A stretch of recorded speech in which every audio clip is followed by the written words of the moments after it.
살충제 계란 파동 이후 대한민국을 덮친 먹거리 포비아. 사실 어제 오늘 일은 아니다. 식품의 안전성 문제가 끊이질 않고 있는 가운데 먹거리에 대한 소비자들의 불안감이 갈수록 커지고 있다. 산업화 되면서 점점 그걸 생산하시는 분들이나 아니면 기업이 이익에 급급한 겁니다. 그러니까 써서 안 되는 건 쓰고 또 그걸 소비자가 먹게 되는 경우도 있고요. 우리의 식탁을 채우고 있는 식재료들이 최종 소비자에게 올 때까지 식품의 생산, 유통 전 과정에서 안전성을 지킬 수 있는 방법은 무엇일까? 먹거리 불신, 그 해법을 고민해보자.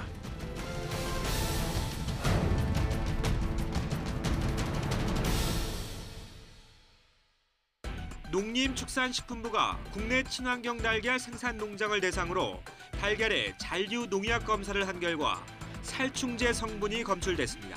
자연 방사를 하지 않는 산란계 농장주들에게 살충제 살포는 공공연한 비밀이었습니다. 결국 사상 초유의 살충제 달걀 파문으로 이어졌습니다.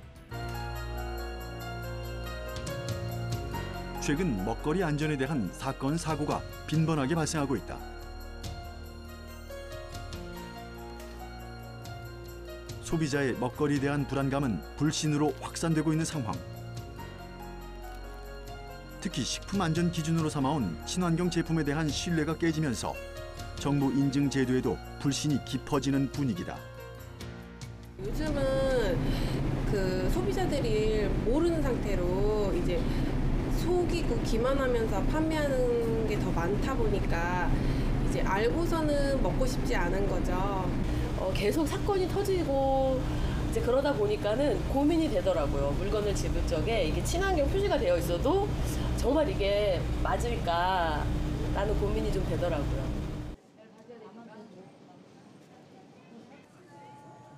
식품의 안전성에 대한 이슈가 점차 증가하고 있는 배경에는 다양한 위해 요인의 출현도 있겠지만 국민의 의식 수준이 높아짐에 따라 먹거리에 대한 관심이 높아졌기 때문이다. 또 위해 요인을 검출할 수 있는 분석 기술이 고도화된 까닭이다. 식품 안전 사건은 사실 인류의 역사와 늘 함께 해왔고 과거에는 문제시되지 않았거나 과거에는 몰랐던 그런 문제가 터지는 경우가 있습니다. 과학기술이 발전하면서 예전에는 분석하지 못했던 그런 위해 물질들이 분석이 되기 시작하면서 검출이 되고 소비자들이 이제 인식하기 시작했다. 그러니까 소비자들의 그런 니즈와 안전에 대한 인식이 시대에 따라 더 커지고 있다. 지난 2011년부터 시작된 농촌진흥청의 GM 작물 개발 사업. 농촌진흥청은 육종 재료 확보와 미래 기술력 등을 이유로 GM 벼 작물을 개발 중이다. 농약 사용량을 줄이면서 해충 피해를 방지할 수 있는 해충 저항성 벼 등 1세대 GM 작물 개발에 성공한 이후 미래 기후 변화에 대비한 가뭄 저항성 벼 등 활발한 연구 개발이 이루어지고 있다. 그러나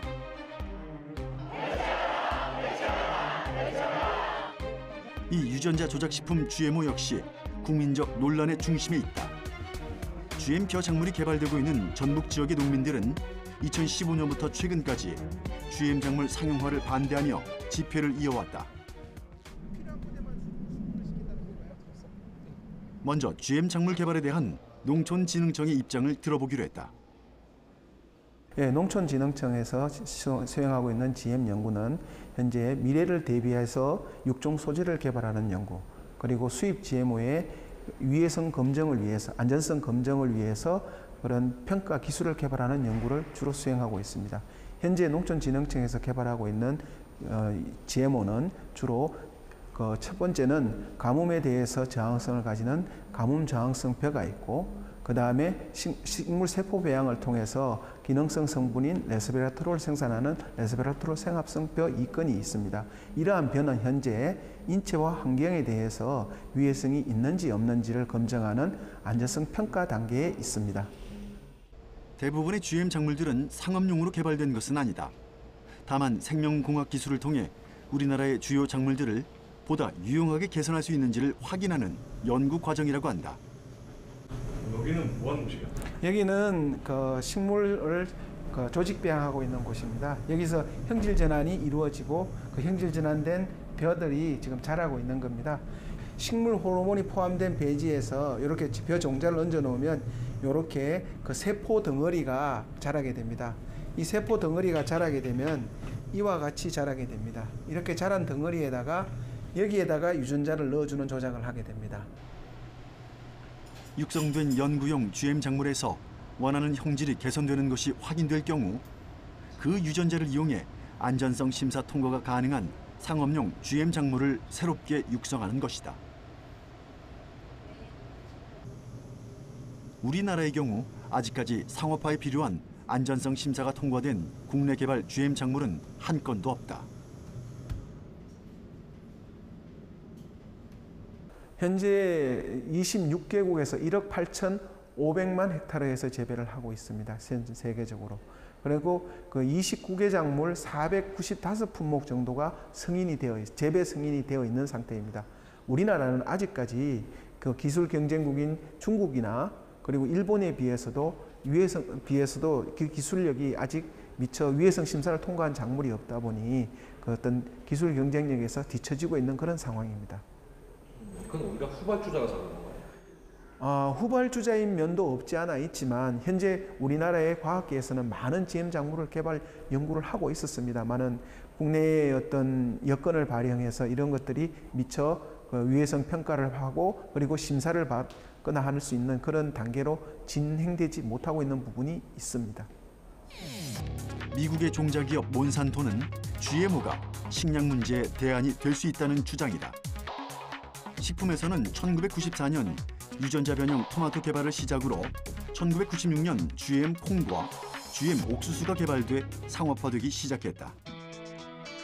국내에서도 정부 산하 기관과 공공, 민간 연구소에서 벼를 비롯해 고추, 상추, 감자, 사과, 유채 등 23개 품목의 GM 작물에 대해 시험 재배를 승인받았다. 최근엔 농촌진흥청이 GM 벼와 GM 사과를 시험 재배하고 있다.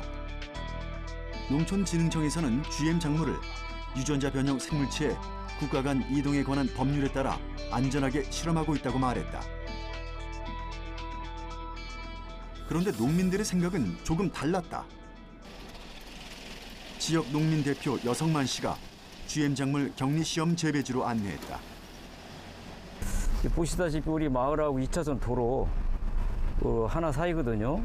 뭐 20m도 채 안 되는데 이렇게 뜬금없이 저렇게 GMO 사과단지를 만들어 놓고 지금 격리해서 안전하게 이런 그 시설을 운영하고 있다고 이렇게 지금 방송에도 보도하고 이렇게 홍보하고 있는데 전혀 그렇지 않죠.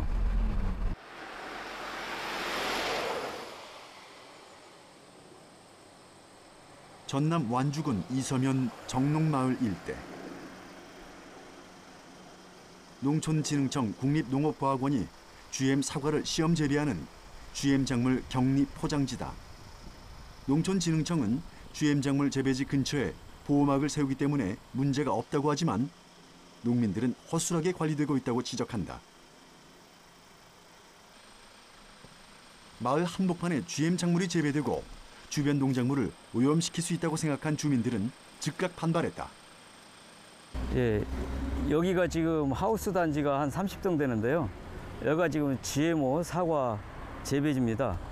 여기 사과 재배하는 그 GMO 꽃가루가 결국은 우리 일반 재배지 우리 마을에 사과와 이렇게 오염이 된다 그러면 이 GMO로 인해서 그 지역 그 일반 재배지가 좀 문제가 되는 부분이죠. GM 작물 재배의 가장 큰 문제는 GM 작물의 꽃가루가 바람이나 물, 꿀벌, 사람 등에 의해 퍼지면서 인근 밭과 종자가 오염된다는 것이다. GM 종자가 한 번 떨어져 자라난 땅은 다시 되돌리기 어렵다. 정농마을의 사과는 완주군 로컬 푸드마크를 달고 출하하고 있다.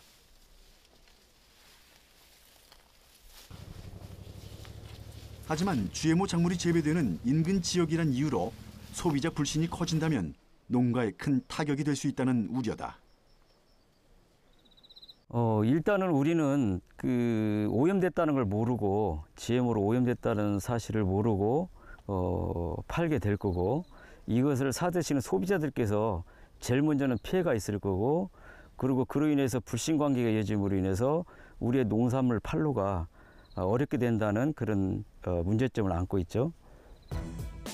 결국 농촌진흥청은 국민적 공감대 없이는 GM 작물의 상용화와 상업화는 추진하지 않겠다고 밝혔다. 다만 수입 GMO 제품에 대한 안전성 검증 등을 위해 연구 활동은 계속 진행할 계획이다. 사회단체에서는 GMO의 외부 유출 우려와 GMO 자체의 그 위해성을 우려하고 있었습니다.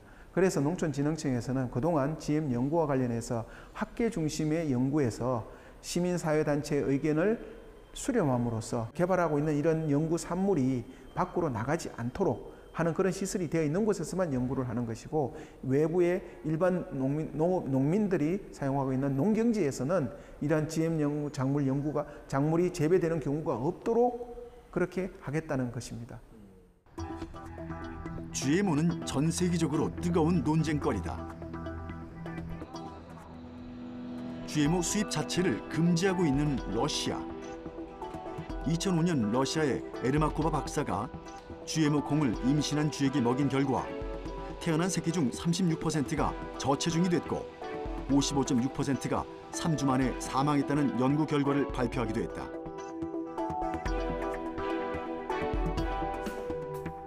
이에 대해 영국 식품기준청은 러시아의 연구 결과에 대해 검토한 결과 정보가 부족하기 때문에 그런 결론을 내릴 수 없다고 반박하기도 했다.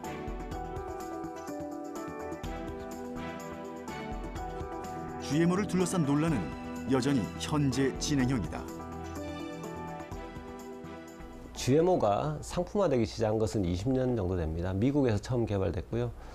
근데 일반적인 그런 이제 사회학자들은 최소한 30년, 한 세대 이상은 지나야 그 안전성이 입증된다. 지금은 아직 한 세대가 덜 지났기 때문에 이 정도 기간으로는 좀 약하다. 조금 더 지켜보자. 이제 이런 것이고요. 과학자들은 뭐 30년씩 사람을 대상으로 테스트하지는 않습니다. 뭐 지금 나오는 약이든 뭐 건강식품이든 임상을 사람에게 하기 전에 동물 실험을 하죠. 그래서 동물 실험으로 보통 독성 테스트를 하는데 동물들은 세대가 짧지 않습니까? 쥐의 경우에 뭐 2년 뭐 이 정도밖에 안 되니까요. 여러 세대 해보니 동물 실험 해보니 아무런 문제가 없더라. 그래서 안전하다. 이렇게 지금은 결론이 나 있는 상태입니다. 근데 이제 중요한 거는 아까 얘기했듯이 이게 안전하다, 안전하지 않다 이 문제가 아니라, 그러니까 다양한 이유로 그거를 먹는 사람들은 내가 먹는 게 GMO를 활용한 기술로 만들어진 건지 아니면 그렇지 않은 건지 최소한 알 권리가 있다는 거고요.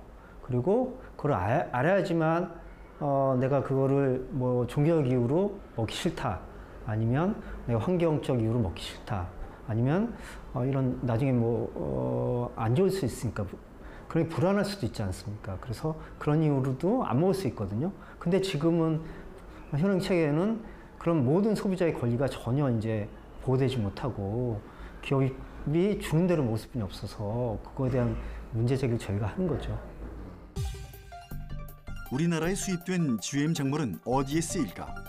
GM 콩은 콩기름과 각종 장류, GM 옥수수는 과자, 빵, 음료 등 그 밖에 GM 면허와 유채 등이 가공돼 사용되고 있다.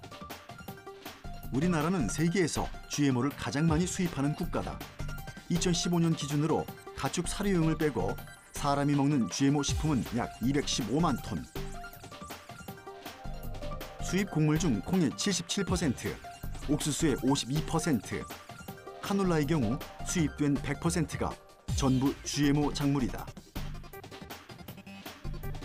2014년 기준으로 1년 동안 국민 1인당 쌀 소비량이 65kg인 우리나라. GM 옥수수 섭취량은 25kg, GM 콩은 20kg으로 엄청난 수준이다. 그런데도 국민들은 어떤 것이 GMO인지 아닌지 잘 알지 못한다. 일부 제품들은 GMO와 논 GMO가 표시돼 있지만 고도의 정제 과정으로 유전자 변형 DNA가 남지 않는 가공식품들은 표시 대상에서 제외됐기 때문이다. 원료 함량 5순위 내에 GMO가 포함되지 않으면 역시 표시가 면제된다. 빵, 과자, 음료수, 아이스크림 등 전분 함유식품, 두유, 이유식, 소세지 등 콩 단백질 함유식품에 GMO 원료가 사용됐더라도 표시되지 않을 수 있다. 때문에 GMO 완전 표시에 대한 목소리도 커지고 있다. 현실적으로 GMO를 금지하는 것은 어렵기 때문이다.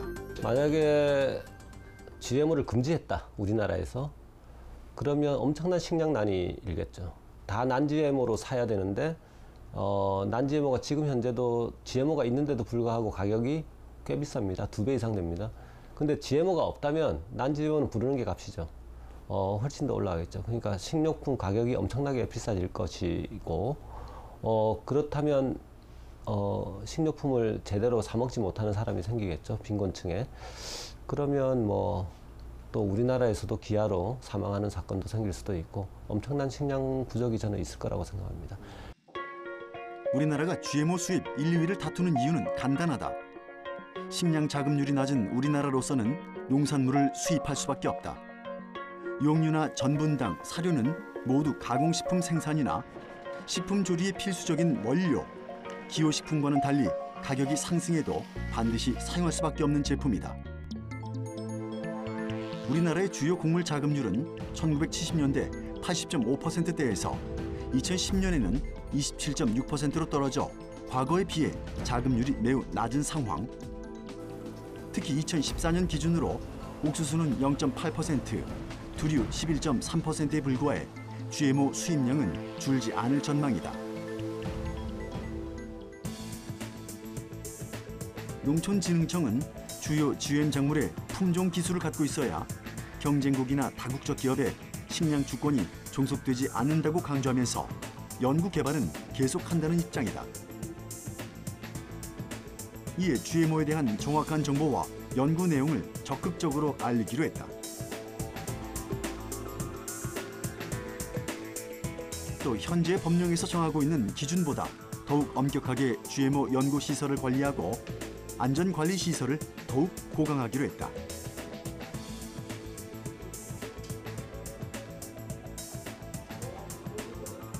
관련 설명회 등을 개최하고 연구 현장도 공개해 국민들이 충분히 이해할 수 있는 기회를 제공한다는 방침이다. 일단 우리나라가 GMO를 연구하는 이유는 간단합니다. 수입하는 GMO가 외국에서 생산되고 외국에서 재배된 것입니다. 그러한 수입 GMO에 대해서 우리나라로 도입될 때 우리나라의 국민들의 먹을거리 안전, 그리고 우리나라 환경에 대한 안전을 위해서 그런 안전성을 검증할 수 있는 기술은 필수적으로 개발되어야 될 부분입니다. 또한 이 GMO에 대한 기술력을 확보함으로써 우리나라가 이 GM 기술로 개발된 GM 작물들을 글로벌 시장에다가 수출함으로써 우리 농업의 한계를 극복할 수 있는, 그리고 우리 농업이 한 단계 도약할 수 있는 단계가 될 수 있을 거라고 생각합니다. 식품에 대한 불신을 키운 데는 그간의 먹거리 파동들이 한몫했다. 2000년 중국산 납꽃게 파동, 2005년 중국산 기생충알 김치 파동, 2008년엔 중국산 탈지 분유를 함유한 과자에서 멜라민이 검출돼 논란이 일기도 했다. 이후 2010년 낙지, 카드뮴 파동 등 사회적으로 큰 파문을 일으켰다. 그런데 이번엔 흔하게 먹는 계란이다. 또 E형 간염 유발 논란에 휩싸인 유럽산 소세지까지 소비자들은 밥상에 올릴 반찬이 고민되지 않을 수 없다. 내 몸 안으로 들어갈 이 음식이 어디서 어떻게 만들어져 어떤 경로를 거쳐 오는지 알 수 없다는 것은 꽤 두려운 일이다.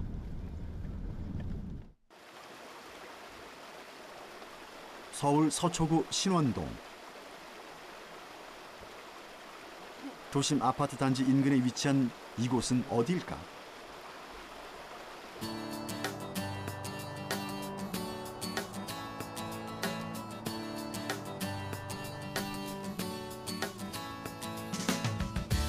고추, 연꽃, 부추 등 웬만한 작물은 다 키운다는데 최근 도시에 살면서 직접 농산물을 재배해 먹는 도시 농부들이 늘어나고 있다. 그들은 왜 이렇게 직접 농사를 짓는 걸까? 요즘은 안전한 먹거리에 대해서 그 안정성에 대한 그 신뢰성이 많이 부재가 된 시대거든요. 그래서 이제 저희들이 직접 안전한 먹거리를 먹고 재배할 수 있도록 거기에 포커스가 맞춰져 있는 거죠. 그리고 또 이런 교육이나 이런 것들을 통해서 부수적으로는 건강도 얻고 그리고 이제 정서적인 함량도 고취할 수 있고 여러모로 좋아서 저희들이 직접 하게 됐습니다. 도시농부 중에서는 집에서 가까운 텃밭을 가꾸며 일상에서의 스트레스를 털어버리기 위해 취미 활동으로 시작하는 사람들도 있고 귀농, 귀촌을 꿈꾸며 본격적으로 농업에 관심을 갖고 배우려는 사람들도 있다. 또 최근엔 먹거리에 대한 불안함에 자신이 먹는 식재료를 직접 길러 먹으려는 사람들도 늘고 있는 추세다. 엄청 부모로서 걱정이 되죠. 저는 진짜 계란 너무 좋아했거든요. 계란 너무 좋아하는데 그런 일들이 생기니까 정말 그런 규제들이 있는데도 불구하고 그런 일이 생기는 게 너무 안타깝고요. 가까이에서 그런 것들을 좀 더 감시할 수 있는 체제가 좀 생겨야 되지 않을까 생각도 들고, 네. 특히 야채 같은 경우는 그 계란은 그래도 익혀서라도 먹는데 야채 같은 경우는 생으로 먹게 되잖아요. 그러니까 더더욱 좀 걱정이 되는 부분이 있어요. 문제 없었으면 하는 바람은 있지만 어쨌든 기회가 되면은 저처럼 키워 드시는 것도 되게 좋을 것 같다는 생각이 들어요. 믿을 수 있는 식재료의 장바구니 물가가 조금이나마 줄어든 건 덤이다. 물론 농사가 쉽지만은 않지만 다양한 교육을 지원해주는 지자체나 민간 단체들이 많기 때문에 농작물에 대한 기초 정보나 농사 기술 등을 쉽게 배울 수 있다. 살충제나 이걸 뿌리게 되면 땅속에 있는 유용 미생물까지 다 죽잖아요. 그러죠? 자연 농업을 하게 되면은 이 땅에는 결국은 그 유용 미생물들과 같이 어우러져서 균형을 맞추기 때문에 이렇게 이파리가 싱싱하죠. 예. 실제로 그 인증 마크가 정부에서 이렇게 국가에서 이렇게 그 허가를 내주는 거니까 참 믿어야 되지만 그래도 그 틈을 허점을 타서 이 잘못 나오는 이런 생산물을 우리가 또 눈으로 봐서 확인해서 또 사야 될 필요도 있다 싶어서 유기농으로 기른 작물과 화학 농약, 화학 비료를 써서 기른 농작물과 식별할 수 있는 간단한 방법들을 지도를 하면 관심 있게 그냥 배우려고 노력들을 하죠. 그게.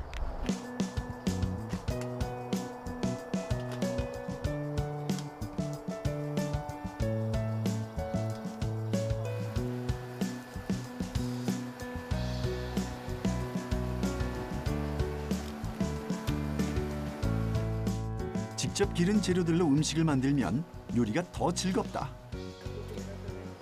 가마솥에서 은은한 향내 풍기는 연잎밥. 역시 오늘 바로 수확한 연잎이다.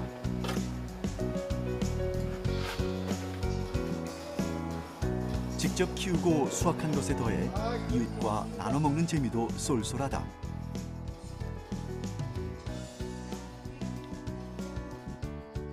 잘 차려진 자연 밥상. 스스로 키운 채소를 먹으면서 짧게나마 자연을 접하고 여유를 느낄 수 있다고 도시농부들은 말한다. 우리 늦게 오신 회장님 인증샷을 찍어야 되는데. 어때요? 이거 드셔보셨어요? 막걸리? 도시에서 찾은 슬로 라이프인 셈이다. 또 건강한 밥상에 대한 중요성도 새삼 깨닫게 되는 시간이다. 뭐 최근에 무슨 달걀 사건도 있었고 무슨 부정불량식품 때문에 요새 매스컴에서도 많이 나오고 그러는데 그런 것을 벗어난 우리 이 식단은 그런 게 이제 천연 그거하고는 좀 비교가 되는 식품이기 때문에 오히려 더 안전성도 있고 뭐 그런 면에서 우리가 좀 좋다고 생각합니다. 말씀드리고 있습니다. 현장에서 농산물을 취급하시고 축산물을 취급하시는 분들이 크게 넓은 의미로 광범위하게 우리 모두 하나다, 우리 가족이다, 우리 식구다 이렇게 생각하시고 내가 조금 대접받을 수 있는 사회로 가기까지 조금 더 인내하시고 정직한 먹거리를 해주셨으면 하는 안타까움도 있고요. 하지만 도시 농업도 여유가 없이 바쁘게 살아가는 사람들에게는 쉽게 도전하기 힘든 일이다. 그래서 생각할 수 있는 대안은 유기농산물 구입.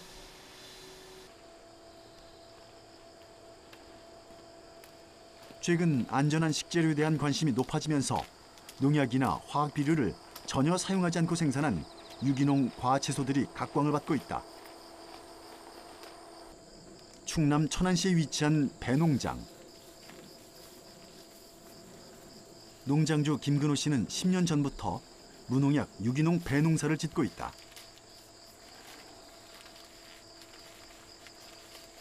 지금은 유기농 배 재배 인증을 받는 등 친환경 재배 기술을 인정받고 있지만 그 과정이 녹록지 않았다고 한다. 투입 비용은 많이 들어간 반면 유기농을 실천하면서 수확량이 적어 처음엔 소득이 변변치 못했다. 유기농으로 재배 시작한 지 지금 한 10여 년이 다 됐거든요. 그래서 힘들게 지금 재배를 하고 있는 거죠.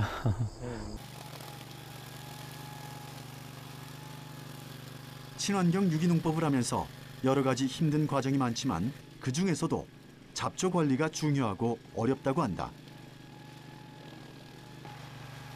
잡초가 발목 높이까지 올라오면 베어낸 뒤 숙성시켜 천연 비료로 만드는 과정이다.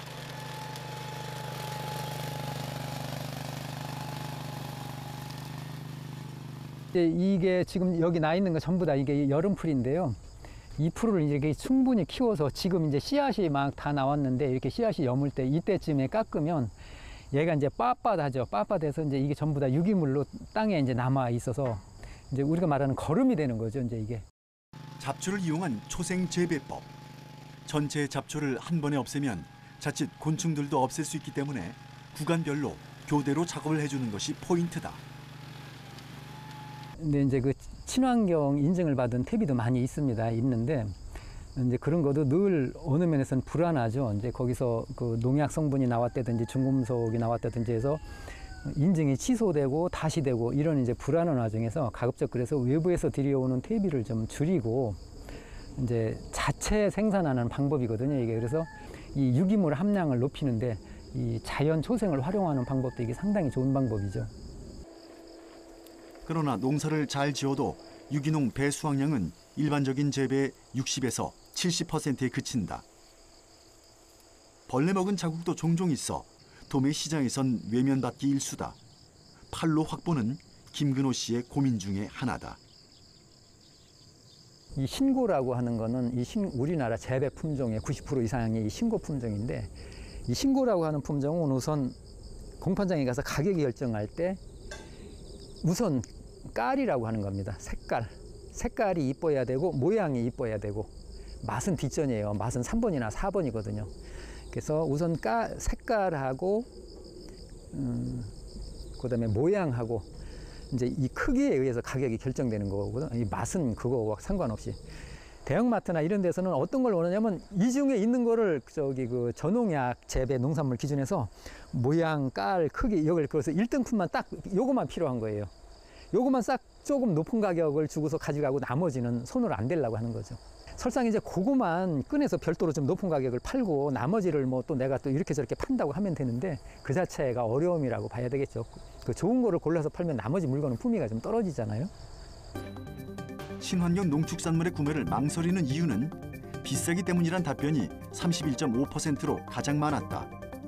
또 정확한 정보를 알 수 없어서 또는 인증을 신뢰하지 못해서라고 답한 의견도 적지 않았다.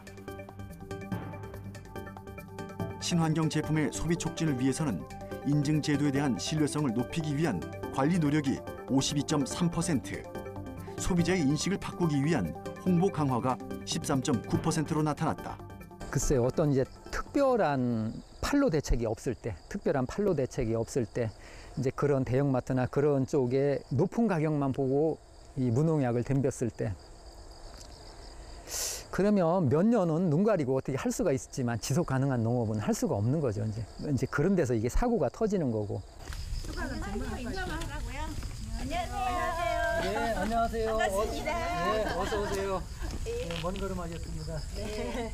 잘 지내셨죠? 네, 건강하셨죠? 네. 여기 한 군데. 아니, 몇 군데 일어나는 하긴. 김근호 씨는 배를 판매하고 있는 소비자 생활협동조합에 꾸준히 모니터링을 받는다고 한다. 막걸리 안 부었어? 이 아저씨. 그런데 모니터링은 어떻게 하는 걸까? 농약을 주면 얘네들이 다 죽잖아요. 그래서 얘네들을 살려야 되겠다. 얘네들하고 같이, 그러니까 사람 먹는 것만 하는 게 아니고 얘네들하고 같이 살아야 되는구나. 환경도 생각을 하게 돼요. 생물 다양성 유지하기 위한 농업을 하게 되는 거죠. 그러면 그런 농산물은 아무래도 사람에게도 훨씬 좋잖아요. 영양가도 높지만 안전성으로도 그렇고. 뭐가 있으면 그걸 치우려고 끄집어낸다고 해야 되나? 곤충과 해충을 포함해 다양한 벌레가 있다는 것은 반길 일이다. 생태계가 정상적으로 작동하고 있다는 뜻이기 때문이다. 곤충들이 먹지 못하는 건 사람도 먹을 수 없다는 것. 농약, 제초제, 살충제 등의 유해 화학물질의 피해에 대한 소비자 의식이 점점 높아지고 있다. 진짜 건강한 먹거리에 대한 소비자와 생산자 모두의 고민이 필요한 이유다. 요즘 친환경 농산물을 못 믿고 다들 불신도 많은데, 그래서 생물 다양성을 확인해서 소비자들한테 믿음을 주고, 그다음에 이제 농업을 하시는 분들도 이런 농업을 해야 되겠다. 그러니까 농업의 지향 방향을 저희가 제시해주는 약간 그런 역할, 중간 역할을 하는 거죠. 건강한 먹거리는 더 많은 시간과 기술 또는 비용을 필요로 한다.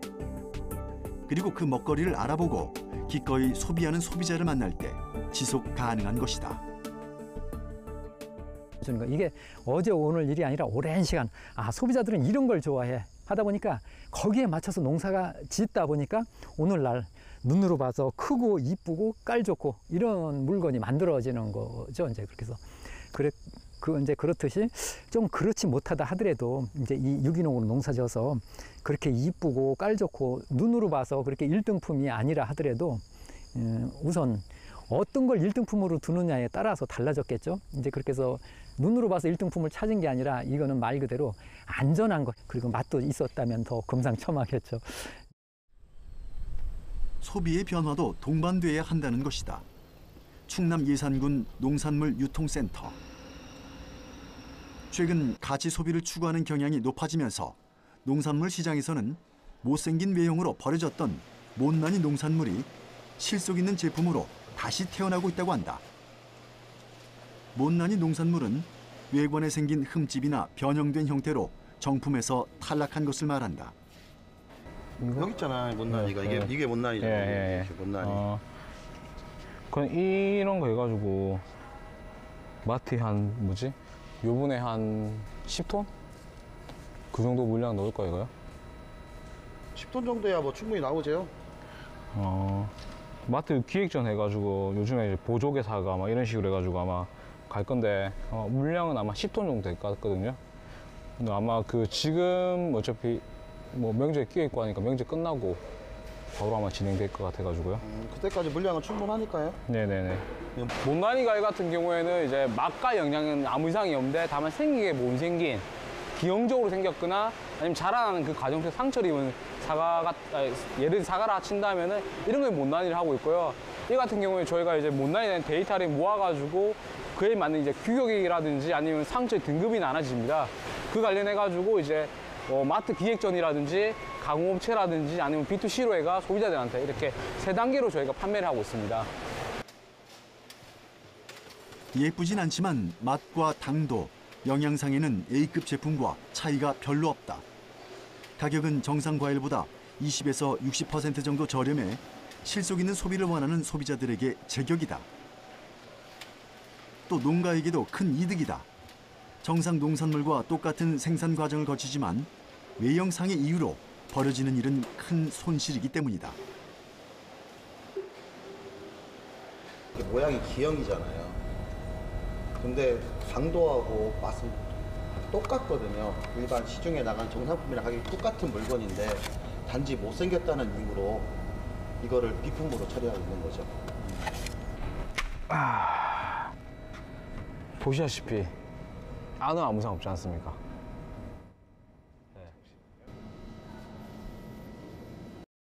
네.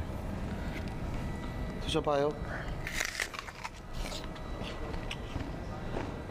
맛있죠? 네. 아무 이상이 없잖아요. 단지 못생겼다는 이유라니까요. 정상품이면 한 상 한 박스에 한 5만 원에서 6만 원 선이요. 근데 못난이로 만약에 못난이로 안 팔고 가공으로 가면 10,000원 정도 팔아요. 5분의 1로 떨어져요. 네, 네. 가공으로 들어가면. 근데 이제 못난이로 팔아서 들어가면 한 70% 정도 가격까지 받을 수가 있는 거죠. 이 업체는 온라인 판매뿐 아니라 식음료 업체나 음식점에 도매로 못난이 농산물을 납품하고 있는데 기대 이상으로 큰 인기를 모으고 있다. 못난이라는 게 사람들이 생긴 것 때문에 약간 불신할 수도 있는데 꼭 그런 건 아니거든요. 왜냐면 못난이가 발생되는 거는 과일이라든지 채소라든지 커가는 단계에서 외부의 충격, 그러니까 뭐 바람이 너무 세게 불어 가지가 툭 부딪히면서 생기는 상처라든지 아니면은 생기면서 이제 발생되는 이제 약간 그런 기형적인 문제인데 먹는 데 아무 지장이 없기 때문에 못난이를 소비를 많이 해주시면 해줄수록 농가 경제는 그만큼 도움이 되기 때문에 많은 소비자들이 못난이의 인식, 못 생기기 때문에 뭔가 이상하다는 것이 아니고 못 생긴 거는 맛과 영양에는 아무 이상이 없지만 다만 생기게 못 생겼다는 그 정도만 인식으로만 하셔도 충분히 이제 농가 경제에는 도움이 될 것 같습니다. 서울시 노원구. 이 건물의 옥상에는 아이들을 위한 특별한 교육 공간이 있다. 입에 한번 먹어볼까? 하나 먹고 또 하나 먹고 또 하나 먹고 맛있어 맛이 어때? 감사합니다 해야지. 태권도 관장인 이재수 씨는 아이들과 종종 옥상 텃밭을 찾아 농작물을 가꾸고 먹거리에 대해 얘기를 나눈다. 삼겹살집 이런 데 가면은 아까 보다시피 깻잎이 이렇게 있단 말이에요. 그죠? 아니 벌레가 먹은 건데 벌레가 먹고 이만한 거를 먹고 벌레가 죽었겠어요? 안 죽었기 때문에 계속 먹는 거란 말이야. 근데 이것은 뭐야? 결국 벌레가 안 먹는 거는 예를 든다면 이거 여기 있는 건 다 똑같은 건데 약을 치면 어떻게 돼? 조금만 먹어도 어떻게 되죠? 죽죠. 그래서 우리가 혹시 이제 삼겹살집 이런 데 엄마하고 가면은 만약에 배추나 상추나 이런 게 내지는 그 깻잎이나 이런 게 조금 벌레 먹은 게 있어도 그게 사실은 더 좋은 제품이에요. 이런 것도 좋지만은 이렇게 혹시 만약에 뒤에 벌레가 먹은 것도 더 건강하다는 걸 여러분이 알았으면 좋겠고 먹는 먹거리가 상당히 위험하고 이러니까 꼭 제가 뭐 위험하니까 먹겠다 이거보다는 우리 가족끼리 한번 먹어보고 또 건강해지면은 다른 사람들에게도 같이 했으면 좋겠다. 최근 사회적 문제가 되고 있는 각종 먹거리 파문이 우리에게 주는 교훈은 바른 먹거리에 대한 교육의 중요성이라고 이재수 씨는 강조한다.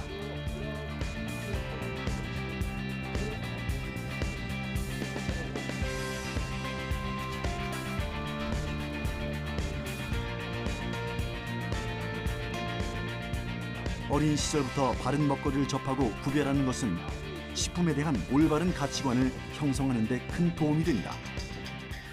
남을 의심하기 전에 내가 먼저 믿고 신뢰하는 모습 쪽으로 가다 보면은 또 모두가 우리가 다 믿고 신뢰하는 사회로 가는 뿌리가 되지 않을까 그런 생각도 합니다. 먹거리에 대한 불안에서 벗어나고 식품의 안전성을 확보하기 위해선 제도와 시스템의 개혁이 필요하다. 하지만 이에 못지않게 먹거리에 대한 우리 모두의 인식 전환도 중요하다. 우리가 먹는 것이 우리를 만든다는 이 당연한 진리 안에 근본적인 해답이 들어있는 것이다.